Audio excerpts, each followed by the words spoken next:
السلام علیکم۔ ایک عورت کی بے وقوفی کس طرح ہنستے بستے گھر کو برباد کر دیتی ہے، اس کے لیے مثال ہے سمینہ، جس نے خود اپنے ہی ہاتھوں سے اپنی زندگی کو برباد کر لیا اور اس کی غلطی کی سزا کتنے لوگوں کو بھگتنی پڑی۔ آئیے ضرور سنتے ہیں یہ کہانی۔ گزارش کرتی ہوں اس سے پہلے ہمارے چینل سعیدہ وائس کو سبسکرائب کر دیں، ویڈیوز کے نوٹیفیکیشنز کے لیے بیل کو دبائیے۔ ہنستا بستا اور خوشیوں بھرا گھر جب بھی یاد آتا ہے میرا کلیجہ منہ کو آنے لگتا ہے۔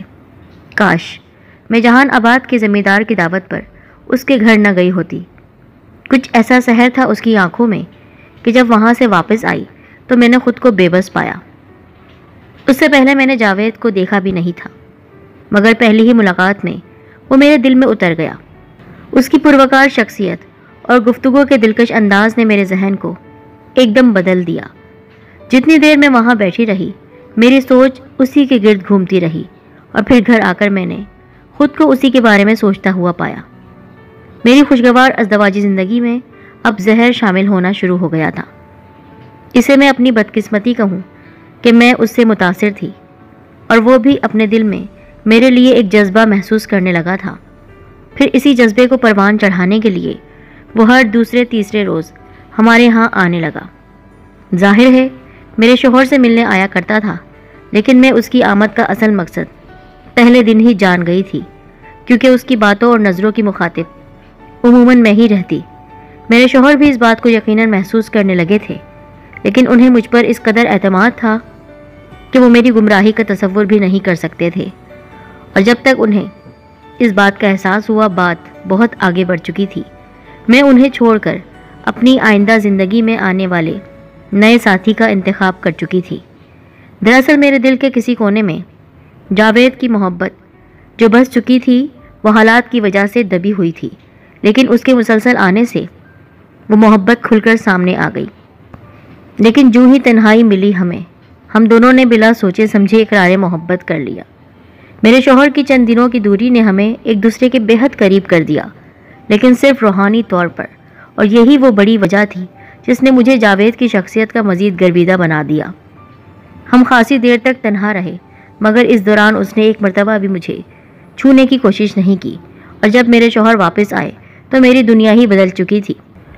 میں آئندہ کے لیے خود کو جاوید سے وابستہ کرنے کا فیصلہ کر چکی تھی۔ پھر اسی دن میں نے اپنی شادی شدہ زندگی سے فرار کی جستجو میں رہنا شروع کر دیا، لیکن میرے شوہر اس سے بے خبر تھے۔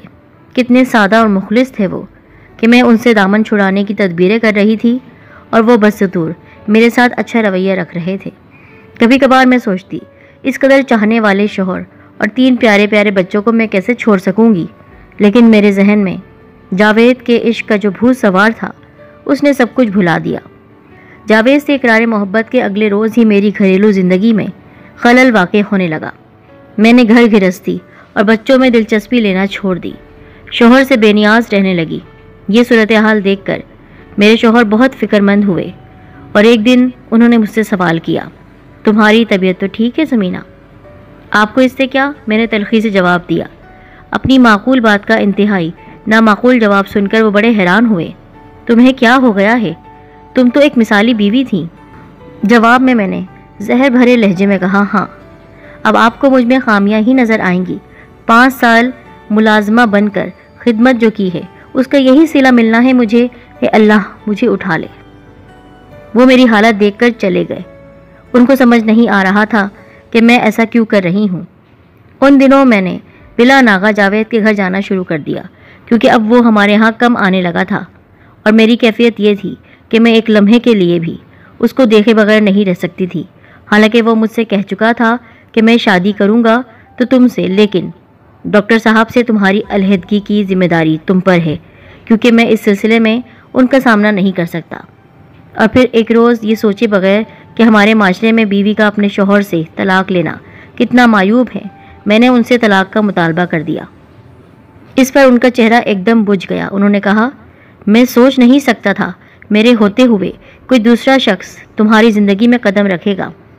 جاوید کی طرف تمہارا جھکاؤ کئی دنوں سے محسوس کر رہا تھا، لیکن اس لیے خاموش تھا کہ تمہیں خود اپنی غلطی کا احساس ہوگا اور تم لوٹ آؤ گی، مگر ایسا لگتا ہے کہ تم نے میری محبت کو ٹھکرانے کا فیصلہ کر لیا ہے۔ فی الحال میں تم سے صرف اتنا کہوں گا کہ ہو سکے تو اپنی اس بات پر غور کرو۔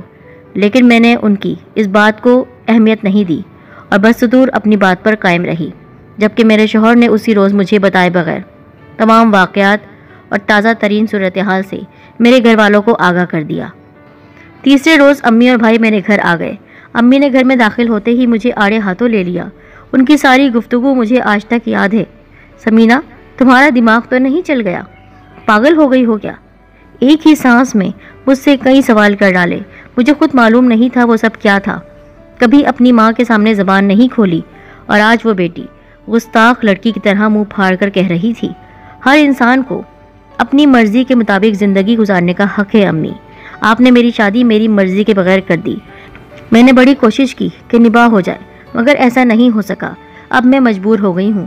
اگرچہ یہ کہتے ہوئے میرا چہرہ جھوٹ بول رہا تھا، چغلی کھا رہا تھا، لیکن میں نے دوسری طرف منہ پھیر کر یہ سب کہہ دیا کیونکہ میرے شوہر تو بہت اچھے تھے۔ تو کیا تو نے کوئی شوہر ڈھونڈ لیا ہے؟ امی نے غصے میں کہا۔ ہاں، میں نے اپنا آئیڈیل پا لیا ہے اور مجھے یقین ہے کہ وہ آئندہ زندگی میں میرے لیے بہتر ساتھی ثابت ہوگا۔ کون ہے وہ؟ کوئی بھی ہو، آپ کو اس سے کیا مطلب؟ آپ نے جب انہیں میرے لیے منتخب کیا تھا تو کیا میں نے پوچھا تھا وہ کون ہے؟ آپ نے تو اپنا انتخاب مجھ پر ٹھوسنے میں اتنی جلدی کی تھی کہ مجھے ایم اے کے امتحان بھی نہیں دینے دیا تھا جو صرف 3 ماہ میں ختم ہو جانے تھے، لیکن آپ نے ایسا نہیں کیا۔ ایک ہی سانس میں میری اس طویل اور تلخ تقریر کے بعد امی کو صورتحال کی سنگینی کا احساس ہوا تو ان کا لہجہ نرم پڑ گیا۔ انہوں نے خوشامد کے انداز میں مجھ سے کہا، اللہ کے لیے ہوش میں آؤ سمینہ، اپنا نہیں تو ان معصوموں کا ہی کچھ خیال کر لو۔ میرے 3 بچے حالات کی نزاکت سے بے خبر کھیل رہے تھے۔ میں نے ایک نظر ان پر ڈالی۔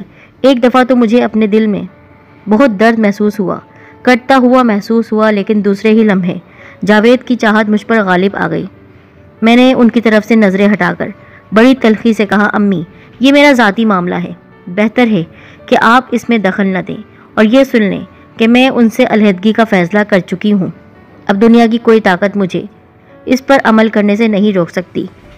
یہ گویا میری طرف سے حرف آخر تھا، جسے سننے کے بعد امی سکتے میں آ گئی اور پھر ان کی آنکھوں میں آنسو بھر گئے۔ وہ انہی قدموں سے واپس لوٹی یہ کہتے ہوئے کہ اللہ تمہیں سمجھے، میرے کمرے سے باہر چلی گئیں۔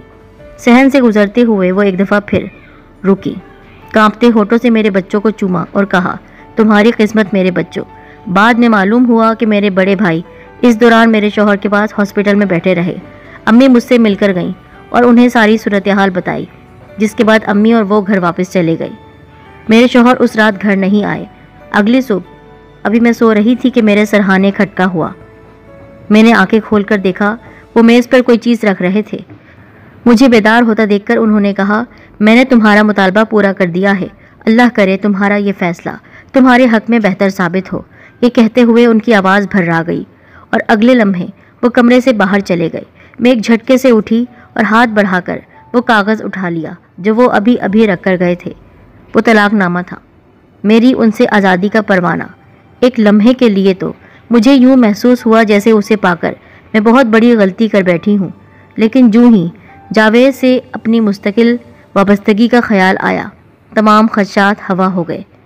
میں نے چہرے اور بال کو درست کیا اور دوسرے کمرے کی طرف چلی گئی جہاں ہم اپنے بچوں کو سلایا کرتے تھے، لیکن یہ کیا، وہاں تو کوئی نہیں تھا۔ بچوں کے بستر خالی تھے، شاید وہ انہیں سوتے میں اٹھا کر لے گئے تھے۔ چلو یہ بھی اچھا ہوا، ورنہ بچوں سے جدا ہوتے وقت شاید میرا دل بھر آتا، میں نے سوچا اور اپنے طور پر مطمئن ہو کر جاوید کے گھر چل دی۔ میں نے پہلی فرصت میں اسے یہ خوشخبری سنانا چاہی، مگر وہاں پہنچی تو معلوم ہوا وہ کہیں گیا ہوا ہے۔ ملکانی نے حسب معمول بہت اچھے طریقے سے میرا استقبال کیا، لیکن جیسے ہی میں نے ان کو بتایا کہ میں اس گھر میں مستقل آئی ہوں تو ان کا رنگ بدل گیا۔ یہ کبھی نہیں ہو سکتا۔ اس وقت مجھے احساس ہوا کہ میں نے ملکانی پر یہ سب کچھ ظاہر کرنے میں بہت جلدی کی ہے۔ دراصل میرا خیال تھا کہ جاوید نے میرے معاملے میں اپنی والدہ کو پہلے سے اعتماد میں لے رکھا ہوگا اور وہ میرے اس انکشاف پر اظہار مسرت کریں گی، مگر وہاں تو بازی ہی پلٹ گئی۔ ملکانی مجھے چھوڑ کر کمرے سے باہر جا چکی تھی اور میں اس سوچ میں مبتلا تھی کہ اب کیا ہوگا کہ اتنے میں باہر سے جاوید کی آواز آئی۔ میں خوشی سے باہر لپکی۔ ادھر سے اس کی ماں دوسرے کمرے سے نکل آئی۔ جاوید کی زبان کو تالا لگ گیا۔ وہ اپنی ماں کی طرف بڑھا، اپنی ماں کو مخاطب کرتے ہوئے کہا، امی جان، میں معافی چاہتا ہوں، میں نے آج تک آپ سے یہ بات چھپائی۔ دراصل میرا خیال تھا کہ ابھی وہ اتنا ہی کہہ پایا تھا کہ اس کی ماں نے اس کی بات کاٹ دی۔ مجھے سب معلوم ہو چکا ہے جاوید، اور اب تمہارا فیصلہ میں کر چکی ہوں۔ اوہ میری پیاری امی، اس نے انجانے میں کہا، کہ میں تمہیں کبھی اس حرافہ سے شادی کرنے کی اجازت نہیں دوں گی۔ مگر کیوں امی؟ تمہارے لیے کنواریوں کی کمی ہے جو تم ایک طلاق یافتہ عورت سے شادی کرو گے؟ مگر اس میں حرج کیا ہے؟ اس کا پتہ تو تمہیں اس وقت چلے گا جب یہ تمہیں چھوڑ کر کسی اور کے ساتھ چلی جائے گی۔ جو عورت ایک مثالی شوہر کے ساتھ وفا نہیں کر سکی، وہ پھر تمہارے ساتھ کیسے؟ جاوید بیچ میں بول پڑا، اسے میری محبت نے ایسا کرنے پر مجبور کیا ہے امی، میں سب جانتی ہوں، بعد میں اسے کسی اور کی محبت مجبور کر دے گی۔ دوسری مرتبہ میرے کردار پر شک کیا تھا تو مجھ سے برداشت نہیں ہو سکا۔ میں آگے بڑھ کر کمرے میں داخل ہو گئی۔ جاوید نے مجھے دیکھتے ہی جھٹ سے کہا، سمینہ تم ابھی باہر ٹھہرو، جس کے جواب میں نے ان سے کہا، مجھے امی جان سے صرف 2 باتیں کر لینے دیں۔ میں نے کہا، آپ نے مجھے غلط سمجھا ہے امی، میں اپنے شوہر کے برے سلوک کی وجہ سے آپ کے بیٹے سے شادی کرنے پر مجبور ہو گئی ہوں، ورنہ میں ایک مثالی بیوی تھی۔ ڈاکٹر صاحب اور ظالم، ان کو شک ہوا۔ بڑا مشکل مرحلہ تھا۔ ایک جھوٹ کو پالنے کے لیے مجھے کئی جھوٹ بولنے پڑ گئے تھے، لیکن مجھ سے کوئی بات نہیں بن رہی تھی۔ بالآخر میں نے زبان کھولی، جی ہاں، ان کا سلوک میرے ساتھ انتہائی ظالمانہ تھا۔ میں نے ایک طویل عرصے اسے برداشت کیا، لیکن اب میں عاجز آ گئی تھی۔ وہ چپ ہو گئی۔ اس دوران میرے اور جاوید کے چہرے پر کئی رنگ آئے اور گئے۔ دوسرے ہی لمحے ان کی آواز ہمارے کانوں میں پگھلتا سیسا انڈیلتی چلی گئی۔ وہ کہہ رہی تھی، پھر بھی میں تمہیں اپنی بہو بنا کر خود کو احسان فراموش کہلوانا پسند نہیں کروں گی۔ کیا مطلب امی جان؟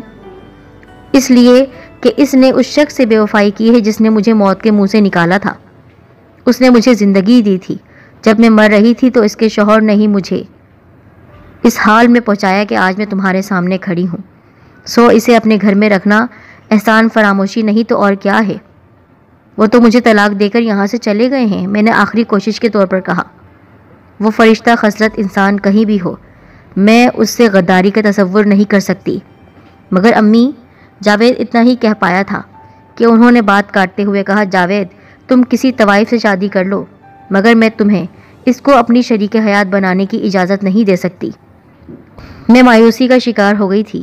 جاوید نے آگے بڑھ کر مجھے تھام لیا اور کہا، امی نے آج تک میری کوئی بات نہیں ٹالی، اللہ جانے آج انہیں کیا ہو گیا ہے، لیکن تم فکر نہ کرو، میں بہت جلد انہیں آمادہ کر لوں گا، اور اس دوران تمہاری عدت کی مدت بھی گزر جائے گی، پھر ہم دونوں ہمیشہ کے لیے ایک ہو جائیں گے۔ لیکن مجھے تو اپنے خواب بکھرتے ہوئے نظر آ رہے تھے۔ میں مایوسی کا شکار ہو گئی تھی۔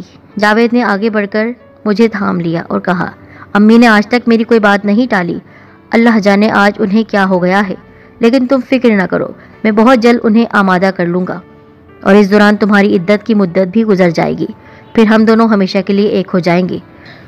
حالات بالکل ہمارے خلاف جا رہے ہیں جاوید، مجھے ان سے ڈر لگتا ہے۔ حالات کو گولی مارو، اور جس طرح تمہیں اپنی محبت کا یقین ہے اسی طرح مجھ پر یقین رکھو، میں امی کو تمہیں اس گھر کی بہو بنانے پر راضی کر لوں گا۔ یہ کہہ کر وہ باہر جانے لگا تو میں نے اسے روک کر کہا، وہ تو صبح ہی بچوں کو لے کر یہاں سے چلے گئے ہیں، اب میں اس گھر میں نہیں رہ سکتی۔ تمہیں وہاں جانے کو کون کہتا ہے؟ تم ابھی سے اس گھر کو اپنا گھر سمجھو اور اطمینان سے یہاں رہو، آخر کل کو تمہیں اس گھر کی مالکن بننا ہے۔ اور پھر میں وہی رہنے لگی، بقول جاوید یہ تصور لے کر کہ کل میں اس گھر کی مالکن بنوں گی، لیکن چند ہی دنوں میں مجھے یہ اندازہ ہو گیا میرا یہ خواب کبھی بھی پورا نہیں ہوگا، کم از کم اس کی ماں کے ہوتے ہوئے، کیونکہ جو سلوک میرے ساتھ اس گھر میں ہو رہا تھا وہ مجھے بتا رہا تھا کہ جاوید کچھ نہیں کر سکتا ہے۔ جاوید اگرچہ اس گھر کا مالک تھا مگر وہ بے اختیار تھا، وہاں کا تمام کاروبار اس کی ماں کے اشارے پر چلتا تھا۔ دراصل جس وقت بڑا ملک جاوید کا باپ فوت ہوا تھا، جاوید بہت چھوٹا تھا، سو گھر کی اور باہر کی تمام ذمہ داریاں اس کی ماں کے کاندھوں پر تھی۔ جاوید تو اس کا ایک نمائندہ تھا جو اس کی مدد کر رہا تھا۔ اور پھر ایک روز بالآخر یہ خواب ٹوٹ گیا اور جاوید کی ساری باتیں بچکانہ ثابت ہوئی۔ ہوا یوں کہ ایک روز میں کھانا کھا کر اٹھنے لگی تو ملکانی نے مجھے مخاطب کرتے ہوئے کہا، بالآخر تمہارے جھوٹ کا پردہ چاک ہو گیا۔ جی، تم نے کہا تھا ڈاکٹر صاحب کے ظالمانہ سلوک کی وجہ سے تم نے ان سے طلاق لی ہے، جبکہ حقیقت میں ایسا نہیں، بلکہ اس الزام کی اصل مستحق تم ہو۔ آپ یہ کیسے کہہ سکتی ہیں؟ مجھے آج معلوم ہوا ہے کہ ڈاکٹر صاحب نے یہاں سے اپنا ٹرانسفر کرا لیا ہے۔